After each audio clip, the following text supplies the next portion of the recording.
आज मैं सुनाने जा रहा हूं अपनी दोस्त माया की कहानी। कल अलग होगा।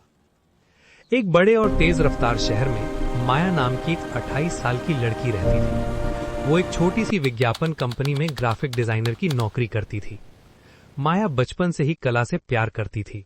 रंग, डिजाइन और कल्पनाएं, यही उसकी दुनिया थी।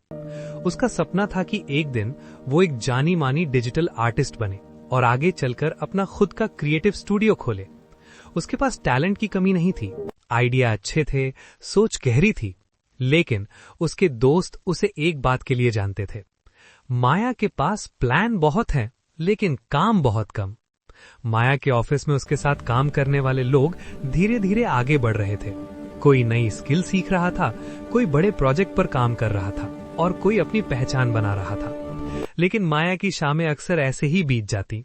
मोबाइल पर सोशल मीडिया स्क्रॉल करना, यूट्यूब पर अधूरे ट्यूटोरियल देखना, पिंटरेस्ट पर आइडिया सेव करना और फिर सोचना, जब टाइम मिलेगा तब सही से काम शुरू करूंगी।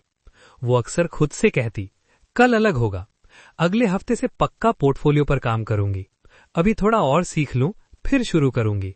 लेकिन कल कभी नहीं आता था। एक दिन शाम को माया के पुराने आर्ट प्रोफेसर चेन उससे मिलने आए। वे उसके बारे में सुनते रहते थे और जानना चाहते थे कि वो अब क्या कर रही है। बातों बातों में उन्होंने कहा, माया अपनी हाल की कलाकृतियां दिखाओ। माया ने झिझकते हुए लैपटॉप खोला। स्क्रीन पर दिखा अधूरे स्केच, आधे खुले फोल्डर, ऐसे प्रोजेक्ट जिन पर कभी काम शुरू ही नहीं हुआ। माया को शर्म महसूस हुई। उसने धीरे से कहा, सर मैं इस वीकेंड से पूरा मन लगाकर काम शुरू करूंगी।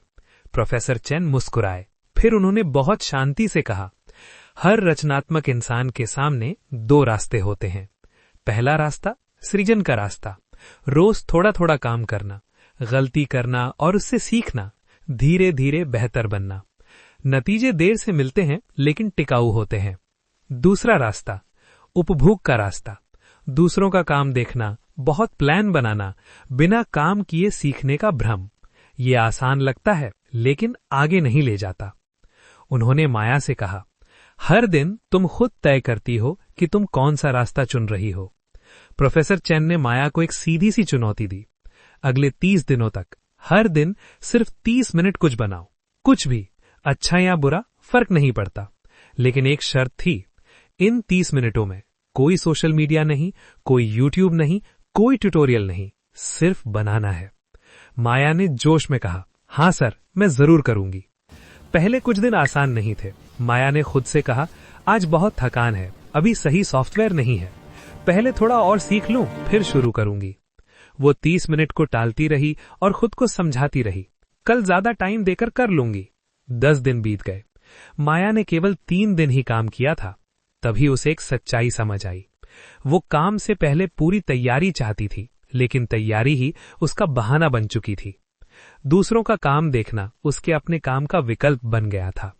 उस दिन माया ने खुद से कहा, सपनों को परफेक्ट हालात नहीं चाहिए, उन्हें रोज का छोटा काम चाहिए।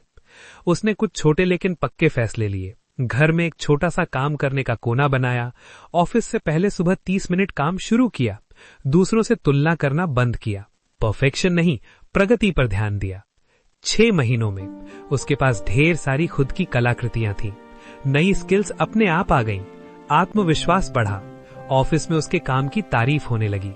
फिर उसने फ्रीलांस काम शुरू किया। 1 साल के अंदर उसके पास इतने क्लाइंट हो गए कि वो अपनी नौकरी छोड़ सकी। आज माया नए कलाकारों को गाइड करती है और हमेशा एक बात कहती है, सपने रोज के छोटे काम से पूरे होते हैं, कल के वादों से नहीं। हम सबके अंदर 2 आवाजें होती हैं, रचनाकार जो रोज थोड़ा करता है, उपभोक्ता जो सिर्फ सोचता और टालता है। हम रोज जिसे ताकत देते हैं वही हमारी जिंदगी की दिशा तय करता है। इसीलिए तो कहते हैं कि परफेक्ट बनने का इंतजार मत करो, आज अधूरा शुरू करना कभी ना आने वाले कल से बेहतर है। इस कहानी के बाद खुद से एक सवाल जरूर करिएगा, आप जिस सपने को दिल में लिए बैठे हैं, आज उसके लिए छोटा सा कदम क्या होगा? क्योंकि सपने देखने वालों और उन्हें पूरा करने वालों में फर्क किस्मत या टैलेंट का नहीं, शुरू करने की हिम्मत का होता है।